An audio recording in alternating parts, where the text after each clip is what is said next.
大家好，近日呢，2021年微博之夜正在悄悄开始，但各家粉丝呢早已心知肚明，甚至已做好为自家偶像打榜和投票的准备。从今年发布的规则来看，似乎跟去年也有一些不同。从本月23号开启报名，到下月9号截止时间，然后再由专业评审进行最后的7天审核筛选，最后投票时间是在1月17日到1月26日，由大数据来决定筛选。可以说，步骤呢是一环接一环，整个流程比往年也更加严谨。而每一年的微博 King 和 Queen 也是大家最受关注的2个荣耀，包括其候选人。我们再来看看如今已经上榜且获得一定支持量的作品名单。先是获得提名的年度演出中，肖战的《如梦之梦》已经获得了8240次的推荐。接下来，华晨宇演唱会、蔡徐坤、薛之谦等人。而在年度综艺节目《萌探探探案》以720次的数据登顶，第2名是《青春环游记》，但肖战出演的《东梦之约》却没有看到有粉丝投票。反观年度电影，就是易烊千玺出演的《长津湖》和《中国医生》在前2位。2部电影数据接近，相信也是毫无疑问就在2人之中的。最后就是年度微博 King 和 Queen， 如今已有肖战、杨紫、王一博、杨幂、迪丽热巴等人都在相关的提名名单当中。有不少粉丝还担心2人会不会不能连任，但如今看来似乎担忧也是多虑的。还有就是年度剧集，这也是除了微博 King 和 Queen 外竞争最激烈的一项了。从目前来看，肖战的《斗罗大陆》断层领先，杨紫女心理师分别位于第1、2名，还有第3名的《你是我的荣耀》，但最后谁能真正夺冠，确实还真不好说。众所周知，肖战作为连续2年的微博 King， 可以说此次是否能继续3连冠，也是粉丝和网友关注的焦点。回顾肖战这一年，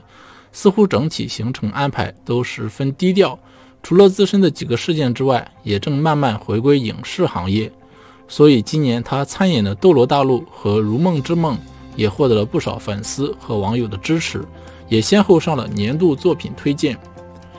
在12月25号呢，有娱记在公众号这样说道：今年的微博之夜的 King 肖战在积极争取，但基本不可能是他了。他有几个梦露的粉丝已经知道平台内定给谁了，都在准备舆论攻势了。不管最后是不是内定的那个艺人，只要不是肖战的，就等着被黑吧。所以说这个公众号的写的这些东西呢，我觉得只能说是看一看吧。从爆料来看呢，似乎肖战还希望呢继续连冠，也算是新一年最好的开始。其实再加上粉丝更加积极和热忱，所以说我还是希望能够肖战拿到这个微博的这个 King。 除了这个娱记的爆料呢，其实肖战和这个粉丝团呢也没有做出回应，内容的真实性呢就是也有待考察。大家呢还是先冷静的这个吃瓜，毕竟现在还只是一个报名的阶段，真正投票和入围也是要等待1月份。再说今年不少明星的表现也很优越，确实竞争压力是很大的。而作为前2年的 King 呢，或许会有一些压力，但其实还是我觉得问题不会太大的，还是希望他能够保持初心吧。除此之外呢，肖战2021年呢，整体来说都是前面也说过了，过得比较的顺遂。你比如说前面说过这个商务代言，就能看得出来，这一年呢，他就是开始马不停蹄的向前迈进。不论是新尝试话剧还是其他的，肖战呢还是肖战，似乎和几年前的他没有什么两样，依然努力和认真，每一个步子呢都是走的比较的稳大稳扎。可能有些人呢天生就是这样，勤奋努力呢只是日常，礼貌谦卑呢更只是这样子。更有些人呢将突破这种东西呢，比如说跨界视为常态。回顾他过去的人生呢，简直比小说还精彩。首先以24岁素人之姿横闯娱乐圈，双脚刚刚迈入门槛呢就跌入低谷。你想一想，能够感受那份焦虑了，对不？毕竟年龄摆在那里，从一个熟悉的行业突然跨到另一个完全没有接触的一个行业，作为谁能够不焦虑和迷茫呢？任谁呢，他都会自己给自己想好一个退路，大不了不做影视明星了，我还回去做回我之前的老本行。其实我觉得肖战也是有这种也想过吧，肯定是比如说他没有工作的时候也会自己去挣扎。当然呢，最后他的这种自我勉励呢，给他带来了成功，也能够坚持下来，能够熬过当时的27。既然已经从事这个行业了，那就努力把它做好。其实看似温和柔顺的男孩，其实实则非常倔强不已。更难能可贵的还在于呢，似乎天生呢就不是坐以待毙的类型，会非常主动的为自己寻找各种出路。他的各种的待人接物呢，看似谦卑，实则充满了主动性，但绝对不是一个内心虚弱的人能够做的。肖战没有攻击性的长相，会第一时间呢考虑他人感受的柔软性子。当然呢，不代表他没有野心，或者说不能代表他会任人拿捏。相反呢，他对自己的人生规划非常清晰明了。一个人有规划有挑战这个欲望并不稀奇，但同时能够具备相应的努力、勤奋和天资就难能可贵了。抛开肖战的成名剧不说，从他接受话剧《如梦之梦》邀请开始，大众对他的感官呢就发生了巨大的变化。这恐怕是肖战第一次以实力让一个小众圈的人对其产生关注。尽管他也是因为将一个角色塑造好了才能够火速出名的，可是大众呢早已毫不客气地将他列为了流量。清俊的长相和巨大的流量呢，任谁看一眼都是偶像派。许多人早已忘了当初会被吸引是因为他演的那个角色人物塑造出彩，才继而喜欢起了肖战本人。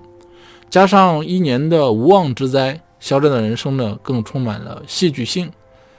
今年他宣布加盟《如梦之梦》的时候呢，仿佛所有人都露出难以置信的这种表情。王可然在书中说呢，他刚开始是有意让肖战参演话剧《雷雨》中的周冲一角的，但万芳老师和肖战的舞台对话接触让他改变了主意。仅这一次，他就从肖战身上看到了他与《如梦之梦》中5号病人的某种奇妙的融合度，干净清澈，矛盾又尖锐，能够获得观众的信任和疼爱。而最终呈现的成果也确实如此。作为经典话剧《如梦之梦》的制作人，需要王可然独到的眼光，能够不断地发掘出适合角色话剧的演员。当初相中肖战呢，是一种直觉，但同时呢，也是一个赌注。毕竟肖战在此之前从未有任何话剧的经验，所以他在书中用如芒刺背形容刚开始的肖战犹如一根刺，让整个剧组都十分紧张。好在肖战足够争气，不负众望之余，甚至还超出预期，让所有人都明白过来，这个男人虽入行不深，却有足够的品质能够胜任5号病人这个角色。过去在常人眼里，话剧小众而高端，门槛高，没2把刷子根本进不去。所以王可然邀请肖战，哪怕再看好，也是不可预测的赌注。毕竟肖战在《如梦之梦》中的台词量非常大，各种复杂频繁的走位需要记住，每一个情绪和节奏出错都会被无情展示在观众面前。单单要达到流畅和连贯性就已经是很大的难度，更何况还要在舞台上去努力释放人物感情，要让观众能够产生共鸣。好在肖战用自身出色的综合素质和认真勤勉的态度交出了一份满意的答卷。他不但每次都提前做好功课，让自己以最快的速度融入进去，提前背好台词，复习好过往资料，甚至还能对自己的个别台词做出一些精进。执行导演张瑞印象中，同样的错误肖战不会犯第2次。说真的，这句话呢着实吓到了我，因为很多事情想到做到是一回事，能不能呢完全做到呢又是另一回事。同样的错误呢不会犯第2次，这不但体现了肖战的敬业态度，同时也折射出他个人的天资是非常聪慧的。资质有了，毅力有了，努力有了，一个人就很难不成功。所以话剧《如梦之梦》在武汉琴台大剧院正式公开首演的时候，入场的观众最先听到的是肖战做出的入场播报，不知情的以为就是一段话而已，但没想到一段入场播报其实很不简单，有着各种高要求。肖战的声音出现是能力得到认可后被委以重任。2021年呢，就很快就要过去了，关注肖战的朋友对于他这2年的砥砺奋进都有目共睹，看着他在新的领域当中呢一次次达到突破，忍不住已经开始好奇2020年的肖战呢又会哪些破界跨界闯世界呢？在万千飞翼中守得初始之心，在迎风前行中光辉愈盛，这就是明星该有的正能量的样子，不是流量而是力量。许多品牌商呢因为代言明星翻车而惆怅，一些商业大 V 呢更是直接将代言人换成洛天依等虚拟明星。可肖战呢却又一次逆流而上，1年之内呢拿下了28个代言，并不是因为品牌商不接受那些商业大 V 的建议，而是因为肖战真的让人放心。在去年的风波中，肖战呢被扒了1年，可他被扒得越干净，那些莫须有的谣言呢最终被事实打破。肖战不愧被称为人间值得，也正是因为他的阳光坚韧，才让诸多品牌商对其青睐有加。那么多主动品牌商找上肖战，为的不仅仅是他身上的流量，更是他所具有的商业价值。肖战在今年的寻艺品牌指数中一人包揽了前25名，而他所代言的众多品牌都有着很可观的销售量，其中最显著的就是刚刚官宣的溜溜梅和波司登了。他所代言的几款高端羽绒服在近1个月中共卖出了2000多件，按照店铺给出的单价来算，光是这3款羽绒服就接近500多万的销售额。值得一提的是，这只不过是一个平台的销量，如果算上其他平台的销售额和线下的销售额，这3款羽绒服能让该品牌获得近1000万的销售额。而肖战给品牌所带来的价值，除了这些显而易见的销售额外，更重要的是他给品牌带来的潜在价值。肖战让更多人记住了这个品牌，并且在顾客心中给这个品牌贴上了中高端品牌的标签。至于肖战刚刚代言的溜溜梅就更加震撼了，从肖战官宣成为溜溜梅代言人到现在不足3天，可是溜溜梅的销量却激增近100万单，商品的好评率高达 99%。不少人在买完商品后主动给溜溜梅刷起了好评。曾经的溜溜梅靠着杨幂的一句你没事吧火出了圈，魔性的广告词配上颜值颇高的杨幂，让顾客瞬间记住了这个品牌，也为溜溜梅创造了辉煌。可是再好的广告都会成为过去式，时间的洗涤让火爆一时的溜溜梅也逐渐失去光环，销售额慢慢下降，企业的上市梦也越来越远。不过这一切都在肖战出现后发生了逆转。肖战的新广告词虽没有杨幂那句你没事吧让人印象深刻，但国风风格的新广告却比曾经的杨幂那个魔性广告更耐看。肖战的国风造型和淡雅的广告背景让观众倍感舒心。值得一提的是，该广告的播放量已经突破1000万次，点赞量也高达500多万，比大多数知名网红的优质作品的播放量还要高。值得一提的是，